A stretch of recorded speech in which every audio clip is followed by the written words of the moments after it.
So my barber came over, and it was one of those moments where I was going to say something to him about the fact that he RSVP'd for my party, but he was a no-call, no-show. And I was going to say something carefully, of course, because this is my barber. There's certain people in life you just don't want to piss off. But I could see in his eyes that he wasn't having the best morning. So then it became one of those moments where you know you got a little bit of a beef with somebody, but when you see them, they look like they already going through enough. So now you supposed to not really bring up your beef because that would make you a bad person. And I'm trying to be a better person every day. So I didn't bring it up. So at some point in the conversation, I asked him, how was your Father's Day? He said, well, that's just the thing. I'm not having the greatest day. Nor did I have the best Father's Day.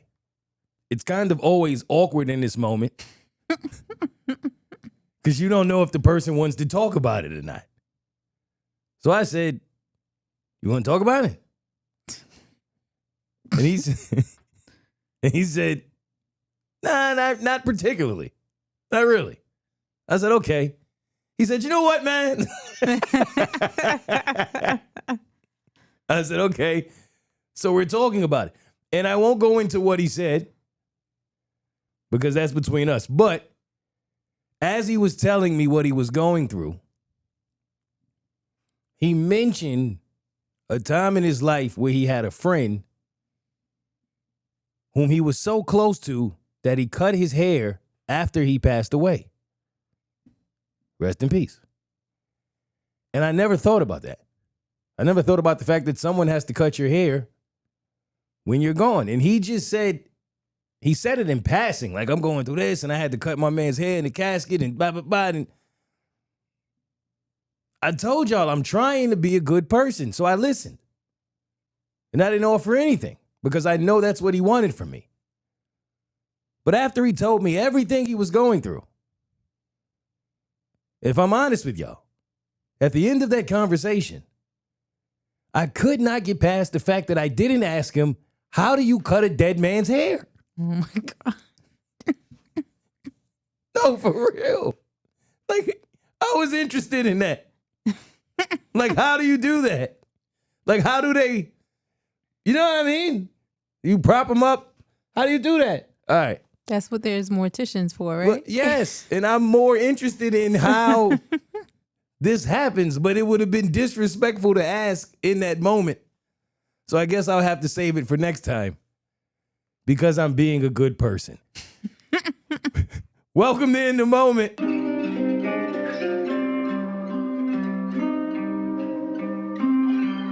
I'm in the moment. Stay in the moment. Yeah, hey, look, check. I'm in the moment. They try to hold me down, I just re-up and then I just reload it. Yeah, hey, look, stay in the moment. I'm on my good person tour. Shout out to everybody watching the World Cup. I was at the Knicks parade. I was at my very first World Cup game, which I'm saying all of this to say I have a lot to tell y'all in this episode. To get started, let me say this. I was going to wear my Messi jersey today, but my grandmother said that would be messy. A lot of people have sent me Argentina's stance when it comes to people who look like me, and I just want to tell y'all, I get it. I get it, and that's why I'm not wearing my jersey, but when I wear the Messi jersey, it's just because I think Messi is so incredible, so beyond the rest of his competition, that it's the first time in my sports career since Michael Jordan that I find joy in watching him play.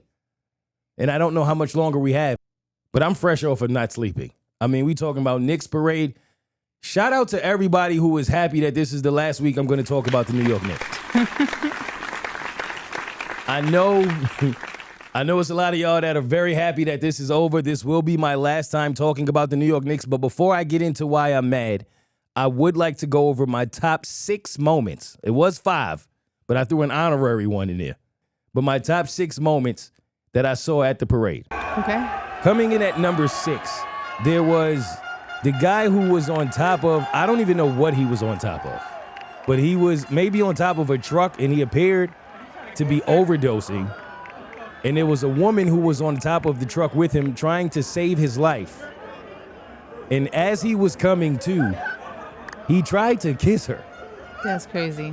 Now, let me say this. You can't try to kiss a woman in any situation where she does not want to be kissed, period. But the fact that this guy tried to get this move off, because if you grew up in my era, you remember Sandlot. You saw this move. Coming in at number 5, this is my man Tyler Kolek, who plays for the Knicks. And he got stopped during the parade by security because they didn't know who he was. He's high-fiving the fans, and then the police was like, yo, my man, come with us. And you can hear him in the audio say, I swear to y'all I play for the team. Number 4 was a video of a man I saw in a Patrick Ewing jersey trying to climb on the Fidelity Investment Building and busting his ass. And as much as I loved the parade, there were parts I didn't like. One of them was what y'all were doing to people's cars. Did you see what they were doing to people's cars? No. Yo, I'm not gonna lie. I don't want to call my mans out, but I had friends doing this. So what'd they do? They were sending me videos of them on top of people's cars. I said, yo, whose car is that? He said, you asking the wrong questions. Yo, you can't just be on top of people's cars. That part I didn't love. So it was good to see someone fall. Because you're on top of some property that doesn't belong to you. And as a new property owner, I feel for these people. I actually, now that you mentioned that, Yeah. I did see the one where the guy's cab was destroyed. So French Montana pretty much said, help me reach out to this guy. And then he started a GoFundMe for him. And then he was being criticized because it was like, why are you not just helping him get a new cab? So then eventually he did. So he initially started by creating a GoFundMe for this gentleman that his cab was destroyed, to giving him about $70,000 or $75,000. Well, shout out to French for doing that. That's what I mean. And it's a lot of y'all who like to help shade. I would just like to say that's corny. If someone is going to help, just let them help however they choose to help. Because sometimes people are helping, they'll say, oh, you want to do that, but you don't want to help the schools? Oh, why don't you just, you want to help them like that? Why don't you just help them like this? And the people saying that are not helping at all. You know what I mean? Like you don't speak French. So let French Montana help out however he want to help out. That's not your business. Now, let's go to, what is this, number 3? Are we on number 3? Yes. Okay, number 3 goes to my man who decided to eat toes. Oh. Now, a lot of y'all made the mistake of putting your foot in your mouth when you said that the Knicks would not win the finals. This man at the parade put a stranger's foot in his mouth. And while I'm all for equality, he put a white foot in his mouth on Juneteenth. Nah, you gotta find a tanned foot, but nah.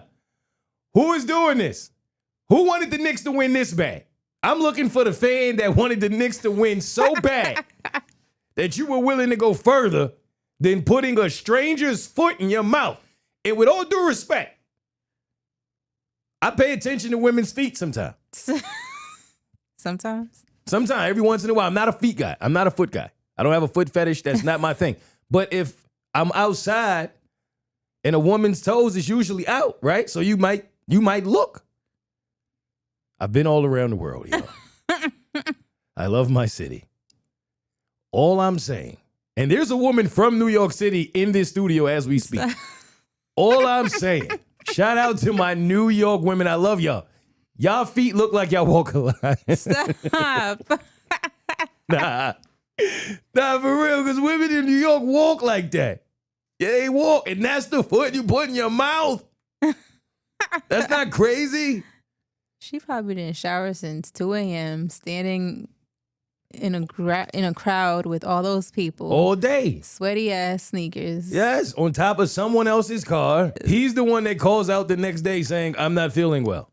I don't think I'm going to make it today. Do you think he thought about 6 million people watching this video? Because it says 6 million views, and this is just on Twitter.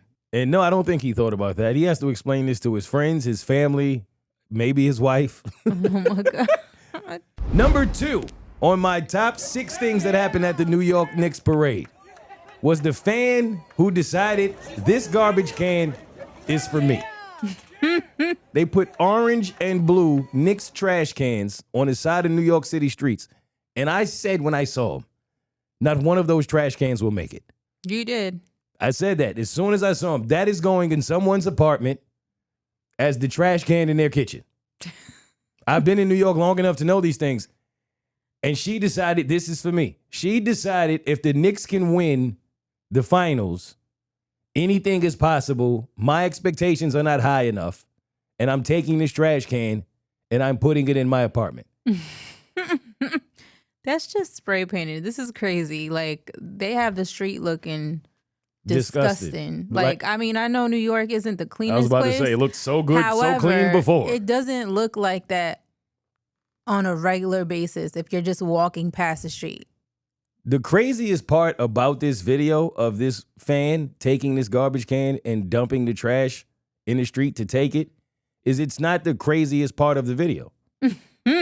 Only in New York City can that happen. The craziest part of the video is she has a snapback on with no brim. I didn't even realize. Not to be outdone by the number 1 moment.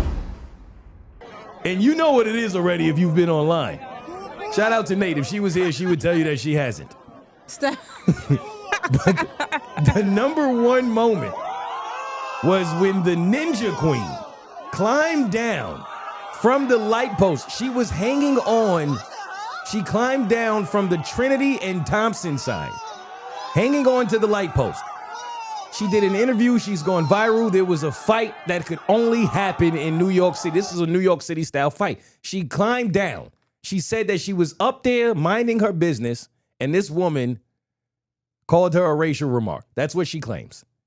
And so she climbed down and she snatched her. Oh, my God. Threw her 2 blocks down. The woman came back and tried to pull her pants off, and she just started twerking on her.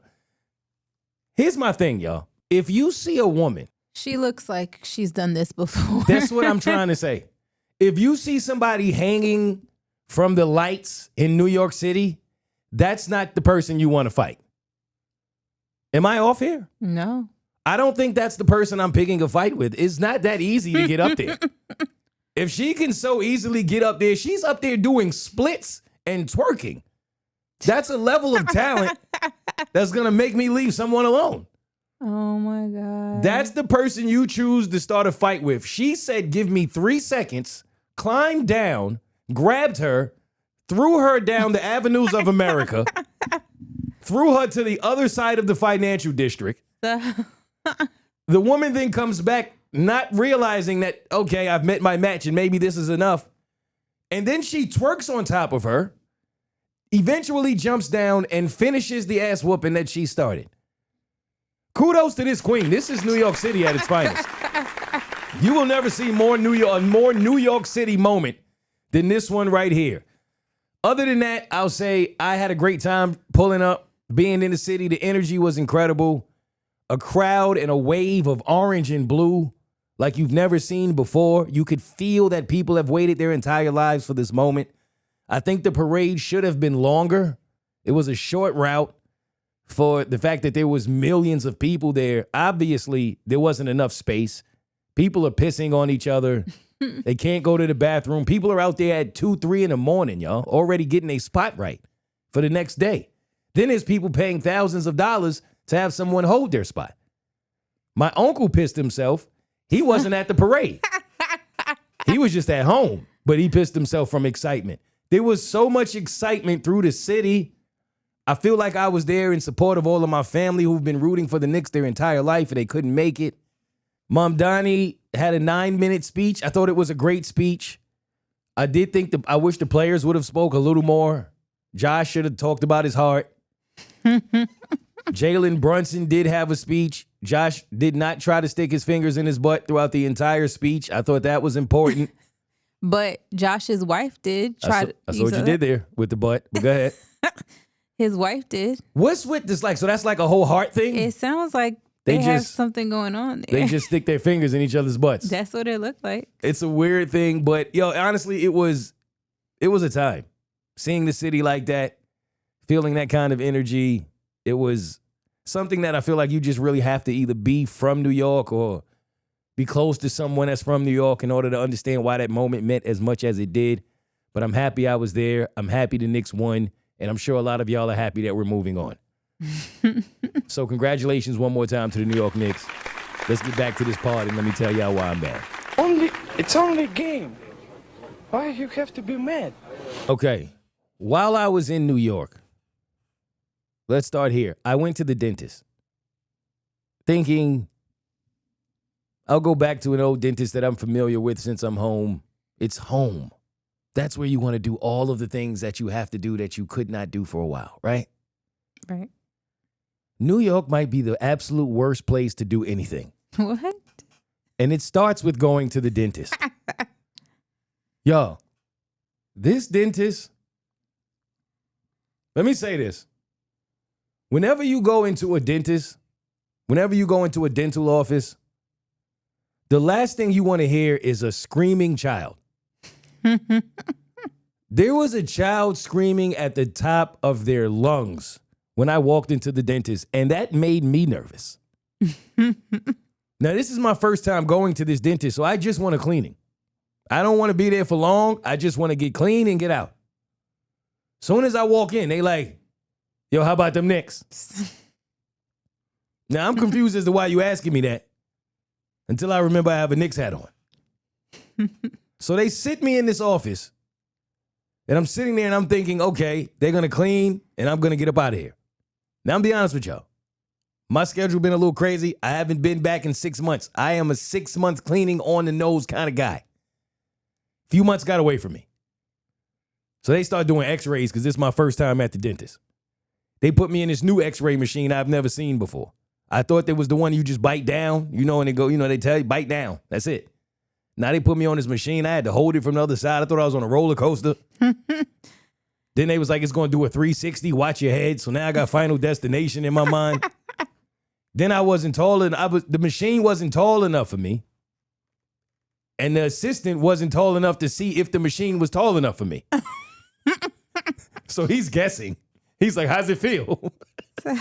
Right? Then he tells me to bite down on this thing.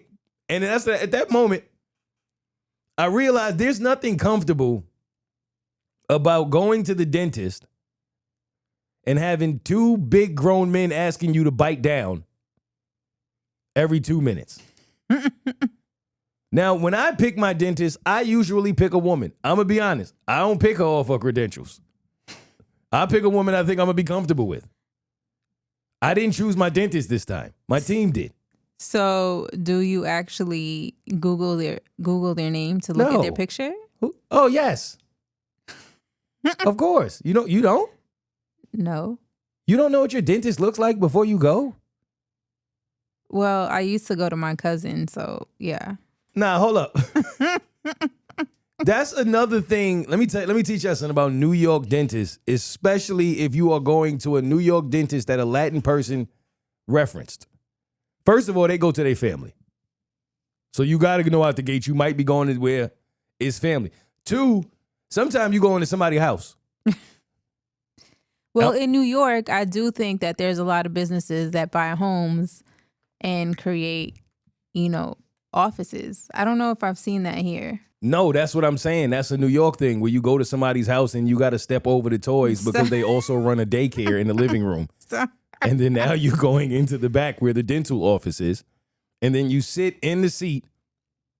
And now I have 2 grown men because I didn't choose it. 2 of them. I don't know why there's 2 men in here. It's not enough space for 3 men to be in this room. But here I am.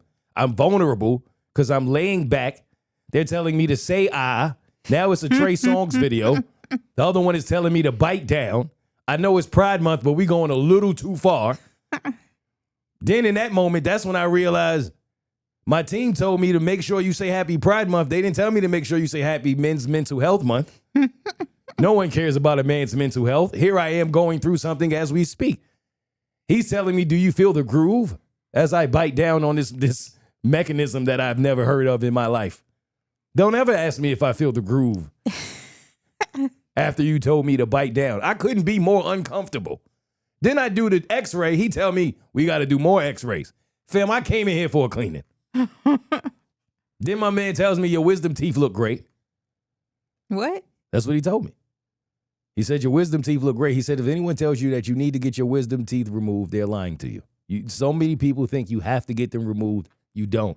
Yours are growing in a direction that's good. You're good. Okay, that's good. I said, bet, so I can go home? He said, nah, you still haven't got the cleaning. I said, oh, yeah, I forgot that's what I came for. In that moment, I feel someone grab my shoulder, and it's not neither of the two men that are already in this room. You know who it was? Who was it? It was the yelling kid. From when you walked in? Yes, he found his way into my room and grabbed me, and they was like, yo, come get this kid. I'm telling you the truth. The kid grabbed me. Now, it's important to note, God bless this child. Because I later found out that this child had autism. I didn't know that. If I had known that, I would have handled the situation a lot differently. And I'm only saying this because the producer has a way of every time I go through something and I think I have a really good story for either the podcast or for on stage, she has a way of just ruining it. Stop. Every time. Like if I be like, y'all, I went into the store and everybody had their hands in the air and I couldn't believe it. It was crazy. They had their hands in the air like they just didn't care. She'll be like, yeah, but that's because the police were there to arrest him. Like you let the truth get in the way. So when I realized, I'm telling her this story and I'm like, yo, there was a child that was yelling the whole time. I'm like, this is crazy. Then he came into the room and he grabbed me, put me in a headlock while I'm in the room. She was like, the child had autism. I can't laugh now. You see what it did to your laugh? You see my point? You don't have, look, she wait, was that snot? Yo, she ruins every moment. So God bless this child, but I didn't know that in the moment. So I leave the room. They tell me to go back to the waiting room. I go back to the waiting room. Finally, they tell me we're ready for you. I go back in, I get the cleaning. She tells me, if you bite my fingers, a liquid is going to come out that's toxic. And I go, right? I don't know what to do with that. And then she proceeds to take that sharp-ass thing that they put in your mouth. And when I tell you she was just chopping my gums. Oh, my God. I said, oh, I see why people bite your ass. That shit hurt. Now, normally when people say a cleaning hurt, I look at them like they just have dirty teeth. Because the cleaning only hurt when it's you ain't been in a while. My cleanings don't normally hurt. She was hurting me. No, this woman was aggressive. Super aggressive, and it hurt. And I never had a cleaning that hurt. It hurt. Then she was done in 5 minutes. I was like, wait a minute. No, that's not, it ain't clean enough. That was a little like, what's this about? That was a bit much, right? Yeah. She was cool. She asked a lot of questions, though. I hate when they always asking you questions. Like, yo, so what do you do for a living? I'm like, oh, okay, yeah, I like, that's fun. Tell me about it. You tell jokes? How the hell did you hear me? I would say this is one of the most embarrassing things that have ever happened to me. So embarrassing, I did not want to come in here and tell y'all that it happened to me. I do not believe this to be my fault. I believe that I need better people around me. What happened to taking accountability? Not this time. Oh, no, not this time. Now, this is one of those moments when I feel like my team is always waiting for me to make a mistake. Everyone. Because I am always calling people out. And I get made fun of for moving as if I'm just always organized, ready, and damn near perfect. Grandma says you're perfect. I am. And I love her for that. I wasn't perfect in this moment, Grandma. Now, I'm going to put a picture up for y'all after the story is done because I want y'all to understand how this could happen to me. Now, there I was I was rushing. I run over to the sink. I see a toothbrush on the side of the sink. And then next to the toothbrush, I see a small tube. And it's turned over. So I'm not sure exactly what it is, but it looks exactly like toothpaste. So when I unscrew the top from the tube and I put it on my toothbrush, in that moment I realized that didn't really come out like toothpaste. It just didn't. The texture was different. It's like more would have come out. But again, I'm rushing. I gotta go. Maybe this is the end of the toothpaste. So I go to brush my teeth. Did you have to squeeze it out like it was the end of the toothpaste? Not really, but it wasn't full either. Okay.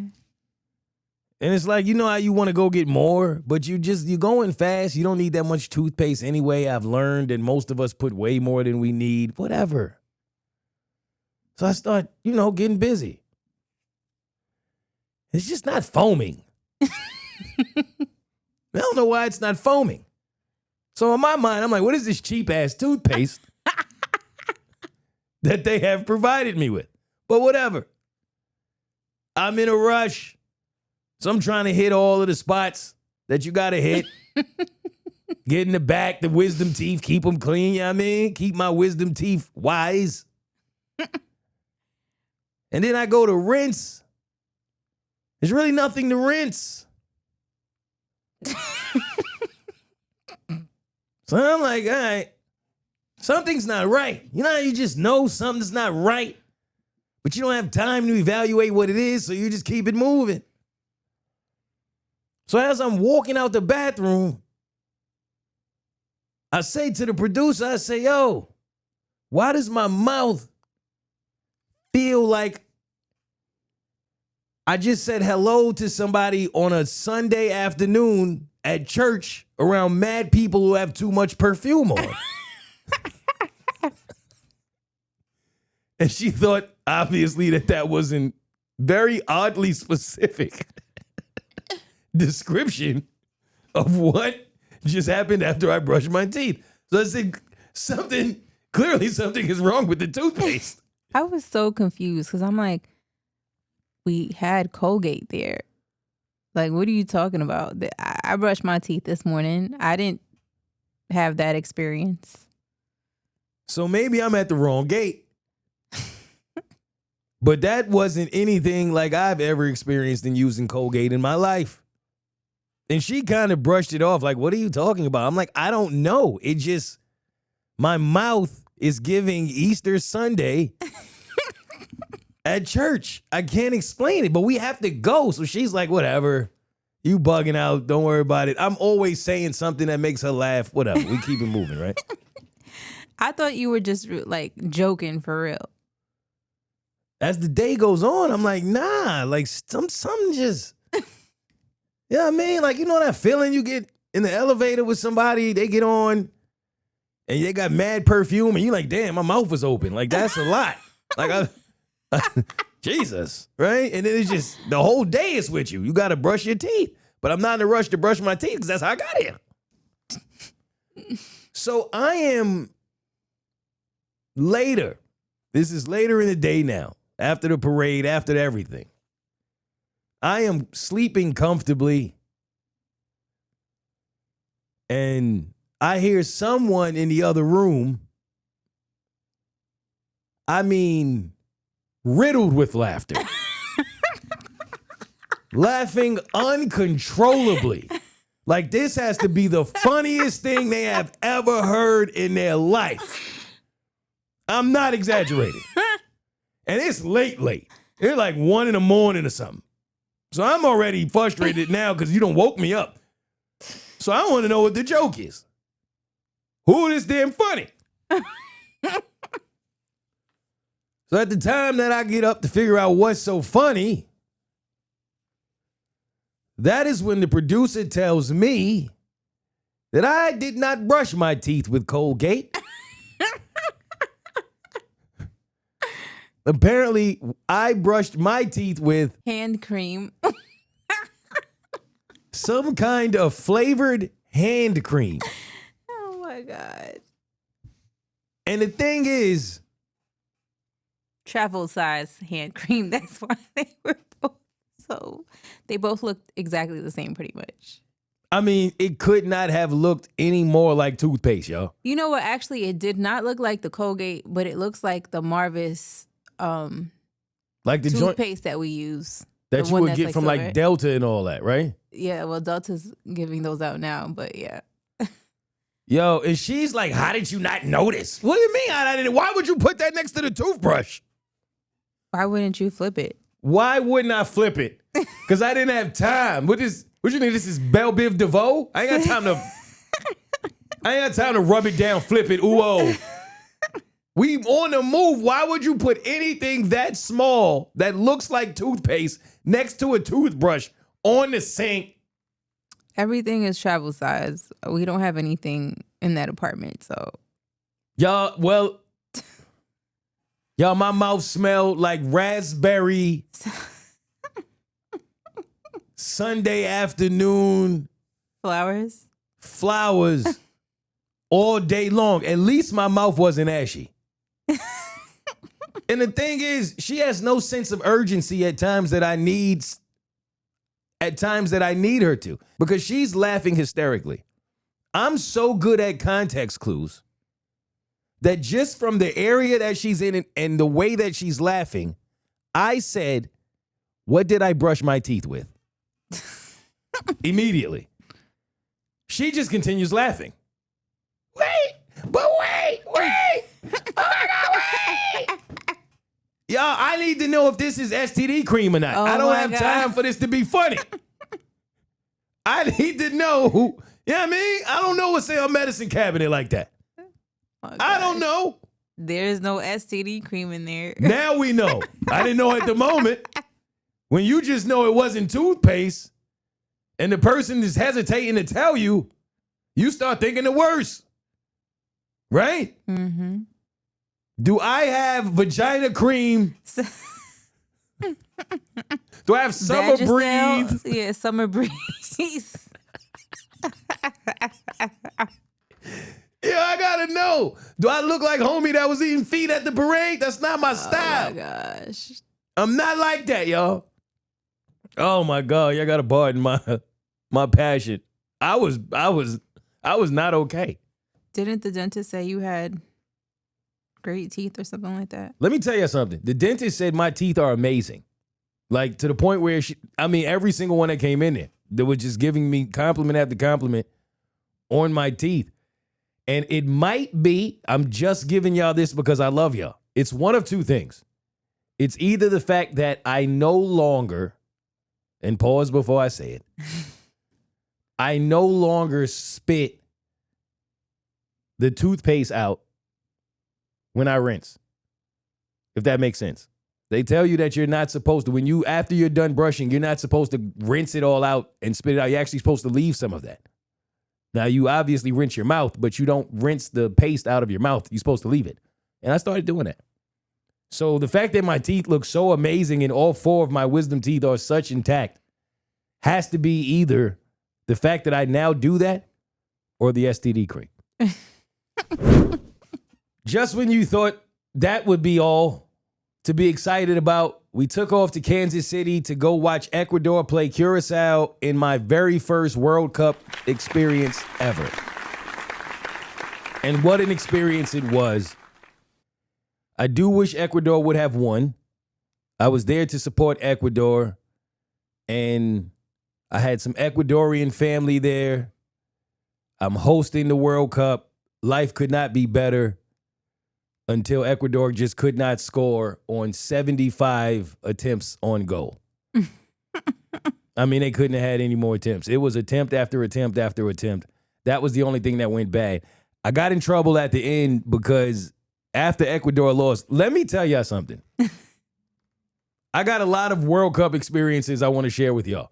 When I first got there, yes, I was cheering for Ecuador, but I felt bad for Curacao. Because we might as well have been in Ecuador. It's chants, flags, costumes, jerseys, wave of yellow. That's all you see. It is lit. I've never seen people more excited. As someone who did not grow up watching soccer the way I grew up watching American football, there is no debate, if I'm honest, from my opinion, on which is the bigger world event. The Super Bowl is lit. I get it. But the World Cup is something different. The passion that people have for their countries, for their teams that they support, is unlike anything I've ever seen. I'm a fan of a lot. I'm not a fan of anything. The way that these people are fans of this game and of their country. And to be a part of it in any way is truly special. I was excited to be there. And from the moment I got there until the moment the game started, there was nothing but Ecuador chants everywhere you went. Hotel room, bathroom, stadium, bus, streets, wherever.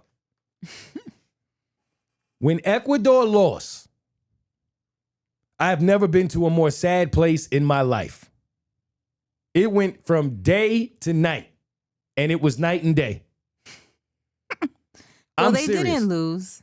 Okay, it was a tie, but they lost. Trust me when I tell you the energy was given loss. When nobody walking out that arena feeling like a tie was a win. It was a funeral. It went from the best party I'd ever been to a funeral on the exit. To the point, I said they might as well play in the airport. Because just get straight on the plane after this. I've never seen more sad. You could hear a mouse piss on cotton. Oh my gosh. Walking out of that stadium. Am I wrong? No, you're not. The I never seen energy anything was like it. completely different. And Curacao was still partying. All 7 of them. It was 7 people there rooting for Curacao, and you could hear them. They were loud, but Ecuador had it on lock. It was very sad that there was no win, but Curacao, like you said, they celebrated like there was a win. That tells you all you need to know. But I got love for everybody, but I was certainly rooting for Ecuador. Now, I still had my time. I did get in trouble because at the end they played Bad Bunny, Nueva York. That's my song. I started dancing. I got snatched up by my Ecuadorian family really fast. There's nothing to dance about. No baile. Is it baile? Baile? Baile? Yeah. I was close. There's no baile. There's no feliz. They told me, Mari, no feliz. Siéntate, Mari, no feliz. I said, my bad. I can't even dance after the draw. I thought you could, you know what I mean? I thought you could dance after the tie. No. It's No. like everyone was mourning, like you said. Mourning. It was like a funeral, seriously. Ties do not matter when you on the World Cup and everything is on the line. I don't know what Justin Timberlake was talking about. Suit and tie not going to get you far. But I do have some moments I want to share with y'all that I thought were interesting about the World Cup. They got some real serious chants that go on. Because at some point, Ecuador was screaming, Sheep said bay. Sheep said bay. I was like, damn, New York is everywhere. But they were really saying, that's your part. You the one that speaks Spanish. Sí se puede. Which means, Yes, you can. and then Curacao started yelling back, No se puede. which means, No, you can't. it was lit in there. I was like, yo. Then I learned, that's the thing too about when you watching the World Cup as someone who only speaks English. Because sometimes I wonder when certain countries play each other, like how do they talk to each other? How do they communicate with the refs? Because it's all different languages.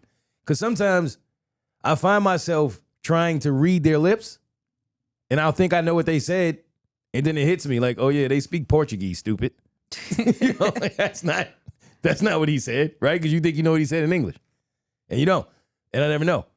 But I also learned that the wave, on one of the games, the announcer called it the Mexican wave. He was like, they're doing the Mexican wave.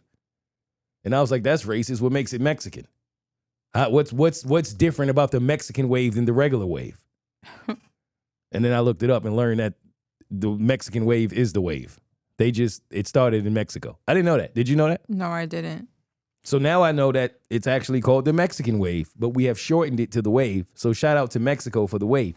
And shout out to Mexico for having Mexican fans that were wearing Mexico jersey at a game where Mexico was not playing and their jerseys were long sleeve and it was 100 and Mexican degrees out there.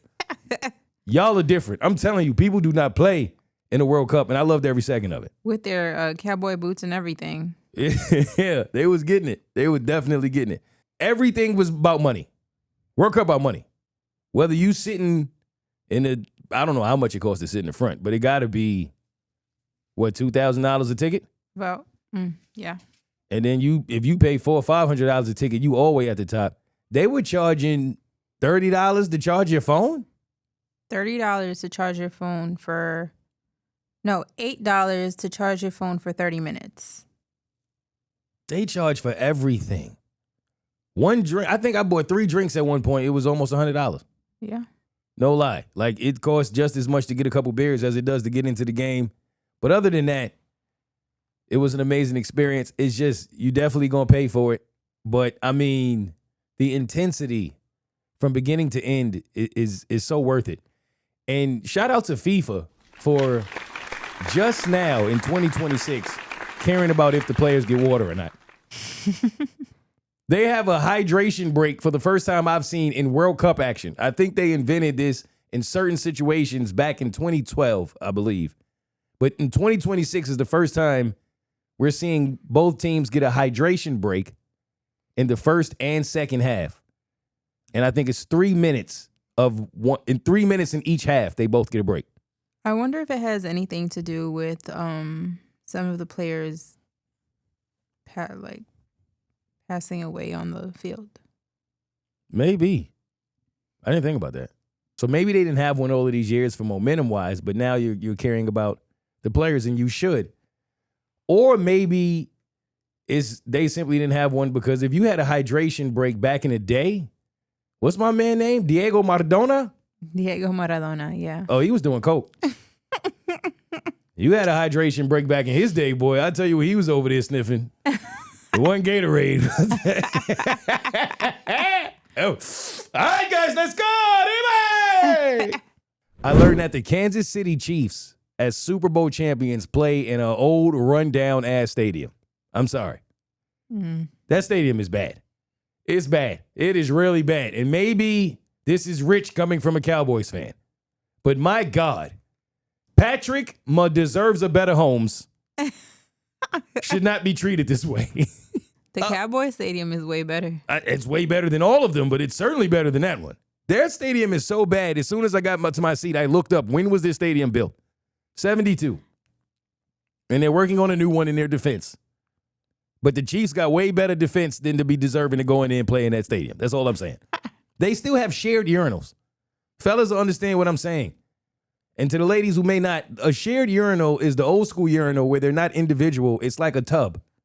And all of these men are just lined up next to each other to pee in the same, to urinate in the same tub. That sounds filthy. It's disgusting. And ever since that movie where the 2 men did it and then they switched lives, I'd be terrified to do that. Like Freaky Friday? Yes.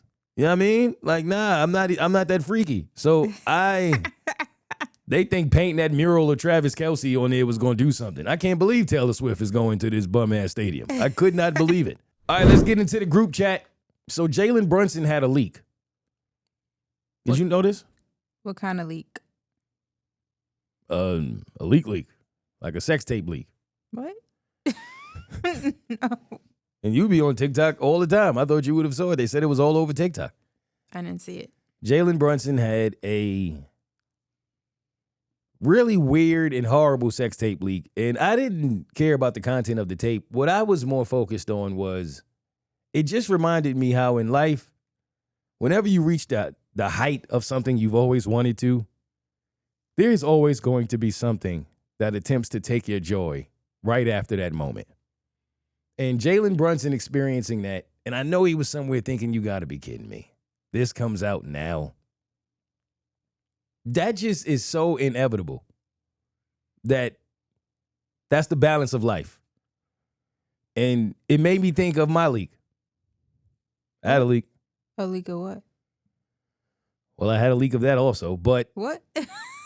I did. That's not the time that I'm referring to. It made me think of a time in my career when I was so happy and I was at the height of what I wanted to do, where I wanted to be. And then it was a leak. It was an audio leak that someone released behind the scenes because they were trying to destroy my character and my career. And I knew exactly who it was. And I've spoken about it before, but mostly on Patreon. The details are there. But it for some reason, it took me right back to that time and that place. It was right before I was going on a vacation. And I remember thinking, damn, I've worked so hard to get to this moment in time and to get to this place. And there is someone in the world who, for whatever reason, is so mad at me. They're so unhappy with where I am and what I'm doing that they decided to leak some audio of me, which is what this person did to Jalen. Whoever did it, was so upset with the fact that he was at this place in his life that they released this tape of him looking this way in order to get what from it exactly? Just to try to ruin his moment, his shine, his time. People are that calculated. People are that evil. People are that jealous. People are that mean, whatever word you want to use. Now, me personally, I couldn't fathom it. I've never hated anyone this much. I never cared about anyone's success this much. But this person hated Jalen that much, and that person hated me that much. And I knew it was rooted in jealousy. I knew it was. It was obvious it was rooted in jealousy. But I remember thinking, why me? I felt like a victim in that moment.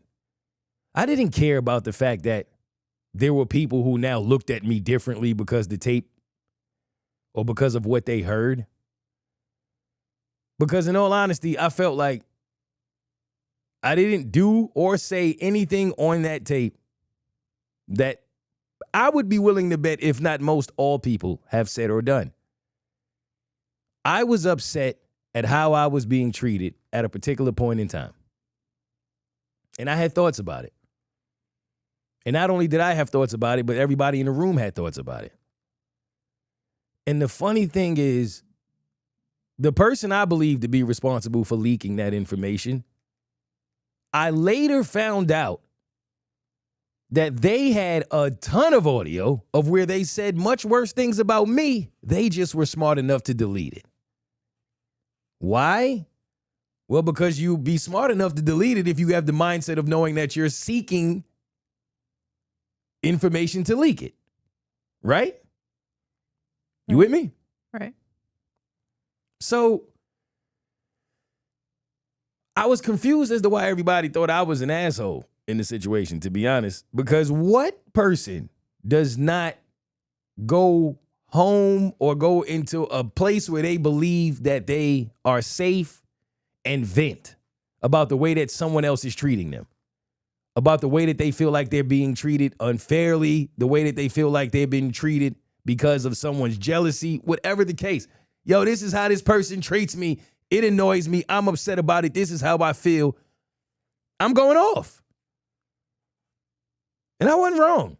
I carried that for years, beating myself up. That's the thing about me, right?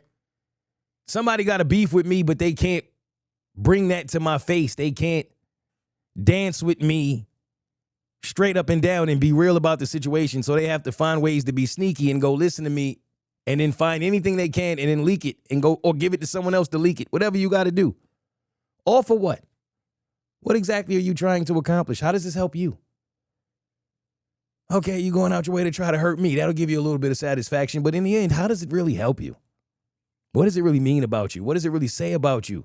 I know what the tape said about me. It said that he once had friends who he trusted and believed in, and they would vent about things that they were going through when they thought it was in the privacy of their own home. Nothing I said was racist. Nothing I said was sexist. Nothing I said, in my opinion, was even mean. It was all justified. It was, this is what I'm going through, and it proved that I was going through what I was going through when this leak happened. Yet, people were coming at my neck. What had I done? So you listening, go grab somebody else. Let's double the listening. Matter of fact, have them grab somebody else. Let's triple it. And between everyone who is now in the room, do you think one person can tell me that they never in their life had a moment of where they vented about something that they were going through to someone that they thought they could trust? You tell me, producer, do you know a person who has never done that? Would you be confident in finding someone who could honestly say they have never done that? No, I feel like everyone does that. Everyone does that. Yet here I am now, front and center, being asked to apologize, being treated as if I'd done something wrong because someone else was listening, heard something they didn't like, gave it to somebody else, leaked it in order to try to ruin someone's career. Now, that person, for some reason, is not being looked at as the monster. They're treating the situation as if that person did nothing wrong. So the monster is the person on the audio? And it made me think of like, damn, Mo, you should have never felt like why you in that situation because it happens to the best of us. You can't have a better moment in Jalen Brunson and being a New York Knick and bringing the finals to the Knicks right now. King of New York. He's more of a king of New York than 50 ever was, Diddy ever was. What's my man name in the real King of New York? Christopher Walken. Who? Don't worry about it. Don't worry about it. I'm cooking. He's the real king of New York right now. Jay-Z ever was, Biggie ever was. I'm being honest. Who's been more of a king of New York? The mayors, all of them, Giuliani, you name them. Jalen Brunson, the real king of New York right now. And somebody said, I don't like that. He's getting a little too much of attention for me. He didn't treat me well enough to deserve what God has for him. Let me try to find a way to stop it. What are you trying to shame him for doing exactly? Having sex. Which one of y'all ain't never did that? Who's never done that? But what are they going to do? Pile on him and go, oh, look, this sex, look, he look weird. He doing this, he doing it. He's not doing anything nobody else hasn't done. But embarrass him. The focus is on him, not the person who actually released the tape. That's the real weirdo. That's what I was trying to tell y'all all along. Like, why don't you have something more important to do for yourself? Right. So many people get off by hoping somebody else does not. They're not the weirdo, you are. I mean, that kind of reminds me of the game when they were saying, no, you can't. You didn't even win. Right. Exactly that. You're happy at being a loser, pretty much. Because I was like, maybe there's a language barrier here. Somebody explained to me why Curacao is celebrating. And they had to tell me, they just happy that they ain't lose. They didn't win nothing. They happy the other team ain't win. They didn't. I'm like, I know a lot of Curaçaos. I've been around a ton of Curaçaos in my time. Know them personally. I was so frustrated in how the comments of the people, oh, Mo is a monster. Mo is a monster. What are you watching? What world are you in? What delusional land are you in that I'm the monster in this situation? I didn't spend my time listening to somebody else. I didn't spend my time sneaking my way into finding someone else's audio that they did not release. I could see if I released it, I want it to be heard. This is how I feel. I didn't do that. So if you go home to your significant other, to your friends, and you in your home and you saying, I can't stand this person, man, they treat me like this and it's obvious. I never did nothing to this person. This person got a beef with me simply for existing. And that person plants some shit in your house that you don't know is there. And then go get it. And then hand it to somebody else to expose you in your house speaking about things that you go through. You're the monster? I didn't understand that one. And if I never felt more justified in my stance being correct, I did in that moment they released Jalen Brunson's sex tape.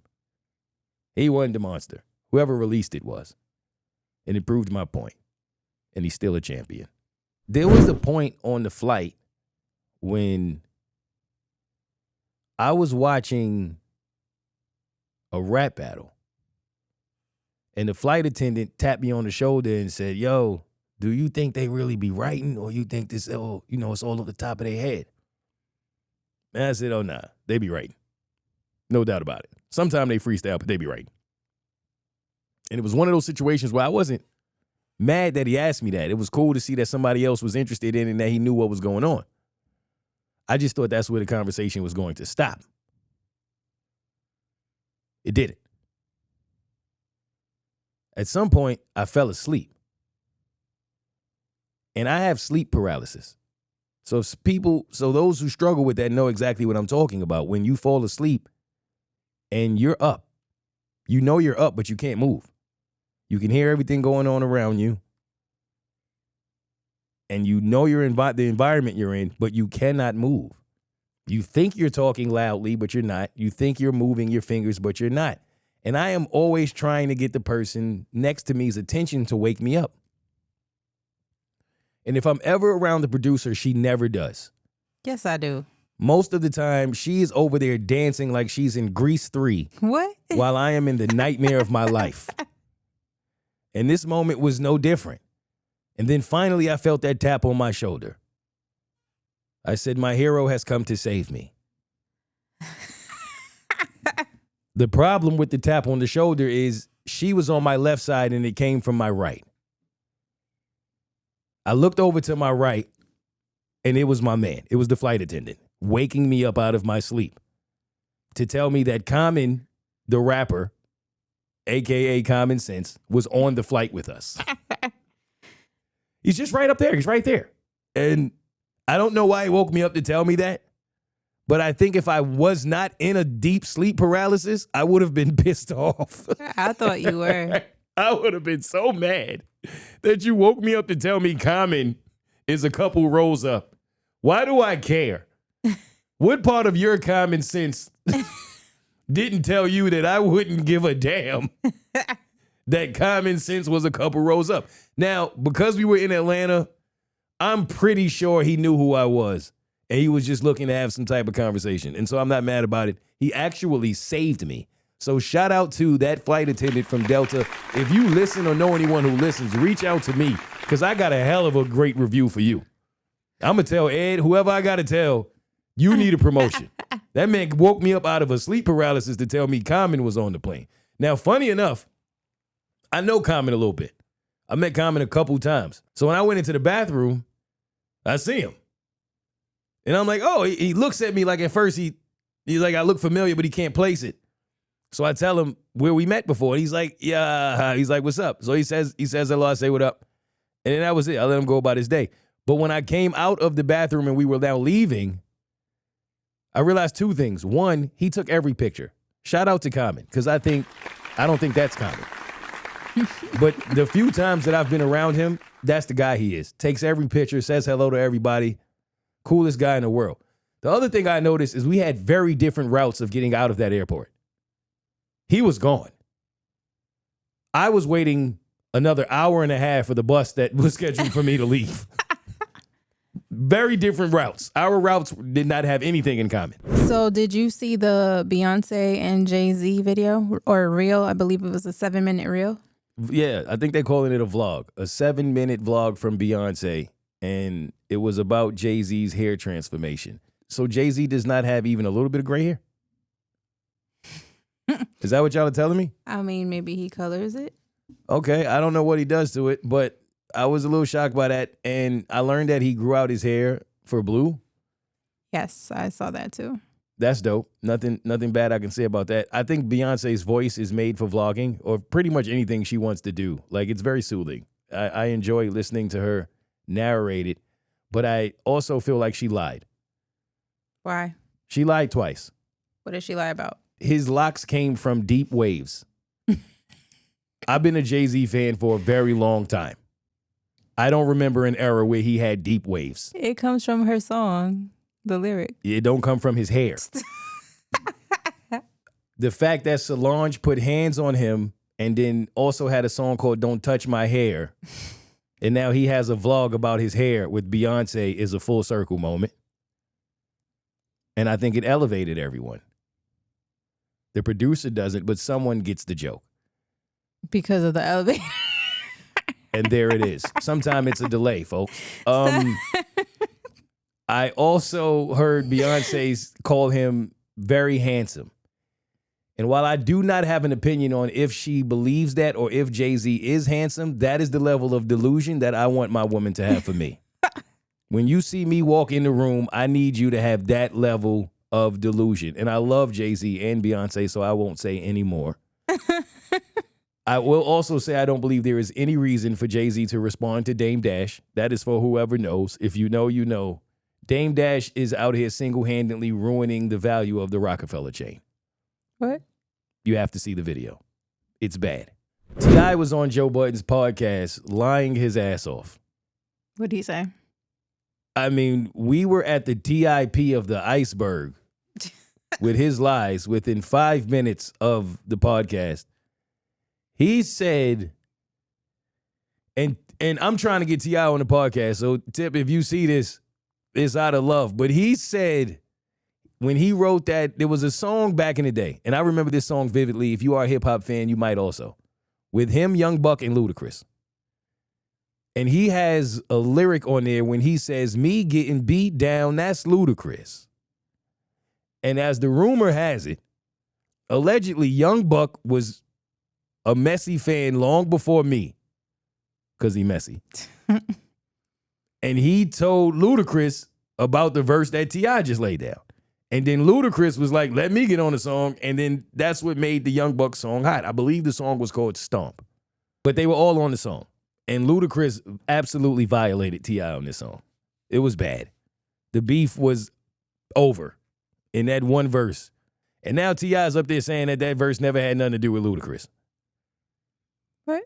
Like, you're lying. You are completely lying. That's a lie. The other thing that was funny was T.I. saying that he felt like verses was for poor people. Now, he did come out and clear it up. He said what he meant by that was not actually doing the verses, but what he meant was going at it with another man and then people commenting about it and the way that people speak about the verses, he felt like that was for the poor culture. And he also said he was drinking. And I think he could have stopped it right there. That was the reason. He didn't have to try to justify it. He was drinking and he came out and said it. But I feel like you can't say that, T.I., because you was out here saying you wanted somebody to be in the verses with. You said that. You was shopping. And I think T.I. should be in the verses. It's good for your catalog. It reminds people of who you are. He got a ton of smashes, and you spent a lot of time trying to be a comedian. Now, can he still do it after saying what he just said? No, he looks crazy now. Do you think people would even support it? Yeah, I still think people will watch it and listen to it because I think T.I. would be good in the verses. You got a catalog and you think you're a comedian, so it shows your personality. It gives you an opportunity to be funny, and T.I. is funny. I don't know about get on stage funny, but I think like just him being in the room and being charismatic, like, yeah, he'd be great. He'd be a great person to do a verses with. I know at some point they were saying him and 50. I would watch it. I don't think 50's going to do it. Right. I thought he was the one that was trying to get him to do it. He and 50 wasn't. And now he comes out and says that. Yeah, he just lying. He was just in there drunk and lying. And at some point, Joe said that he was moving in with his girl. Joe Budden, for those who may not be familiar, podcast host, rapper, podcast extraordinaire at this point, said he was moving in with his girl. And they asked T.I. for advice. And I'm thinking, okay, here's a grown man who's lived with his wife for a long time. He's going to give this guy some really good advice. You know what he said?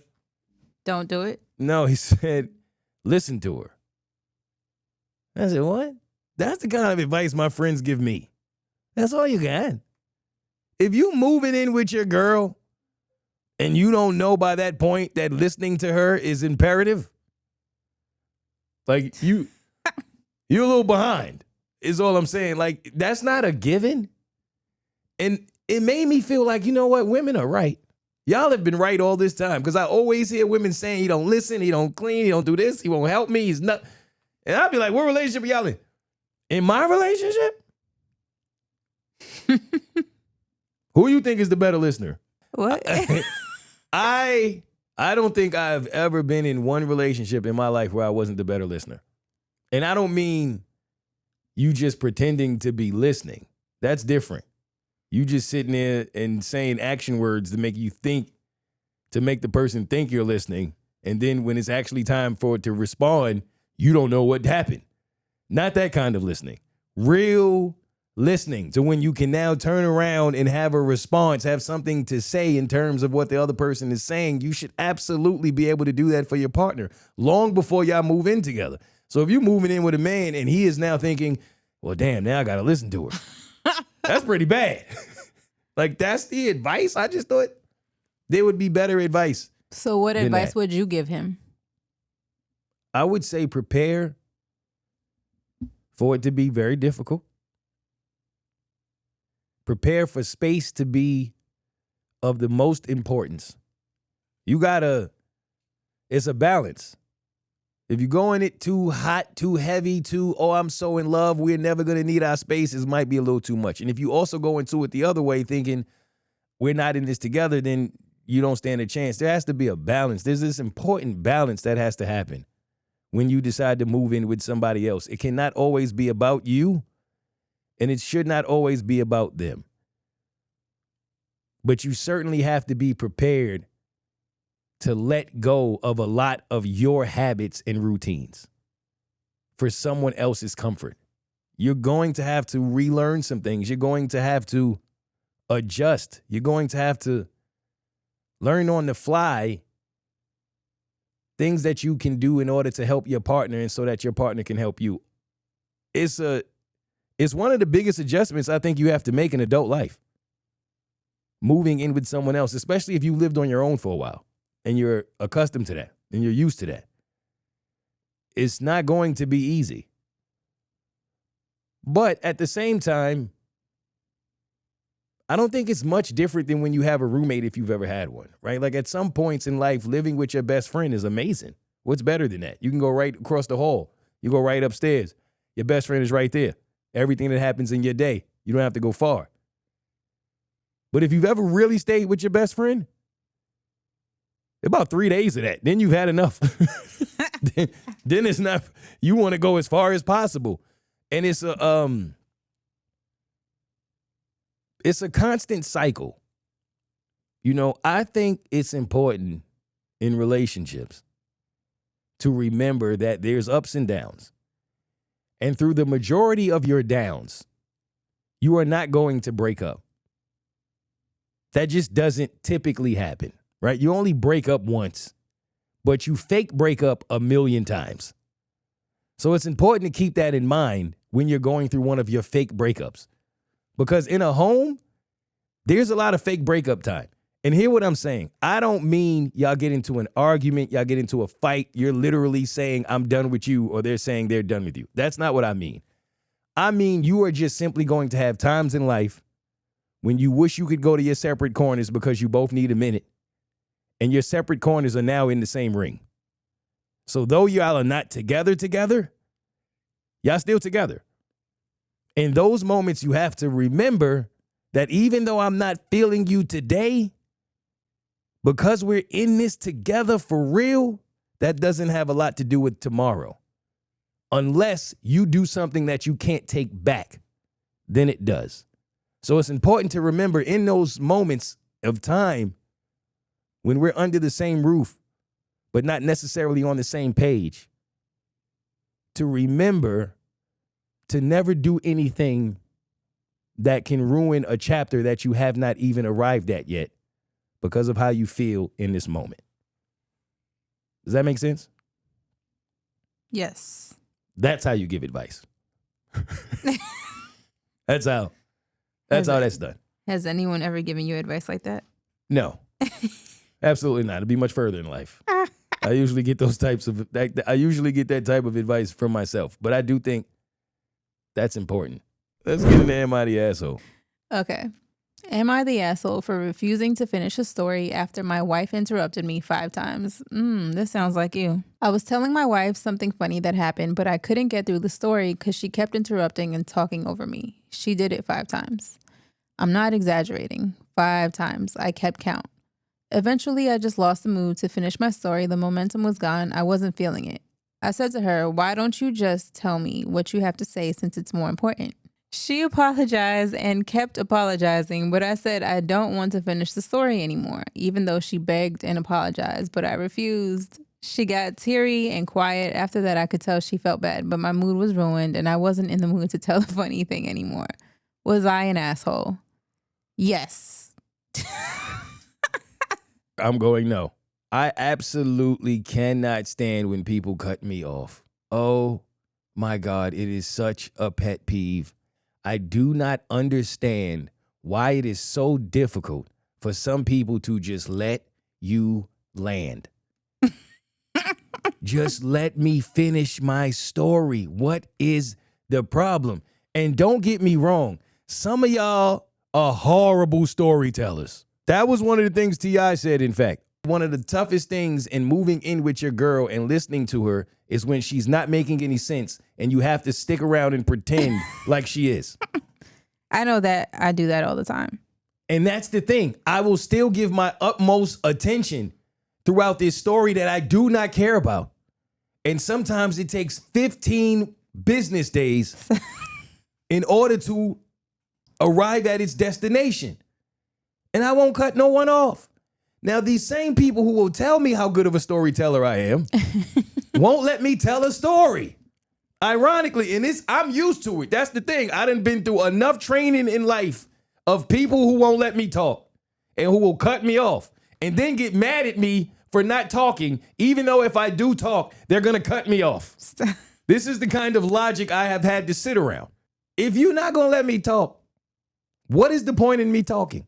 If she apologized, she realized what she did wrong, why not just tell her the story? Because sometimes there has to be accountability. By apologizing, she's not taking accountability? No, sometimes there has to be accountability as far as you do this too often. That's why I think they are in this. This is not normally like someone cut you off once and you like, I'm not telling you the story anymore. You doing a bit much. But if someone does it all the time, yeah, absolutely. Sometimes you got to get to the point where you tell an amazing story. I do it. And then I'll be like, no, now I'm not telling the story. There's been times with you. I want to know. Come on. No, you've cut me off 6 times. And then you know what else people do, y'all? Sometimes they cut you off to tell you what they believe the ending to be and then be wrong. Like, why you keep doing this? I'm trying to get through my story. Yo, I woke up and then what? You went to brush your teeth? Nah, I went to get some water. And then after I got some water, you went outside? Nah, I went downstairs. So after I went downstairs, the Uber came? Nah, I called my mom. Like, you keep getting it wrong. Let me tell my story. So sometimes you gotta be like, no, I'm not telling the story. I'm done. She probably got excited about the story, started saying something, then apologized for it. I mean, she didn't have to cry. However, yeah, why not just tell the story? So now what are you going to do? Hold on to the story? Yes, and go tell somebody who's not going to cut me off. I want to cry from not being able to get through my story. What are you crying for? Be an active listener in life. Listen to your partner, listen to your people, listen to your friends. And if you don't, and they decide, well, I'm not going to tell you anything because you don't listen anyway, you cannot be mad at them.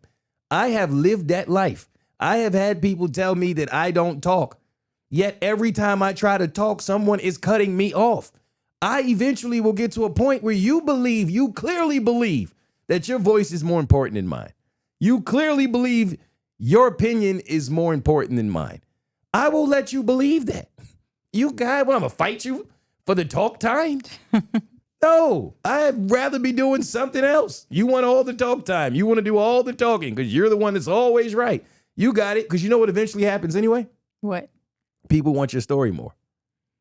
You become mysterious because you don't get to speak as much. Nobody wants to listen to the person that's talking all the time, which is why I be encouraging y'all to talk more than me on my own podcast. It just never goes that way. But I promise y'all, I get the frustration from this person. All right. All right, y'all.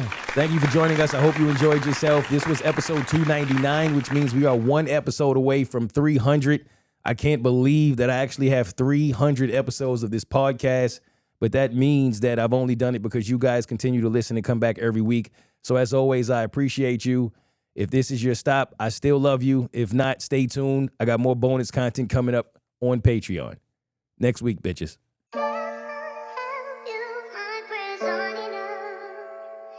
It's almost like you want me to give up. You make it hard for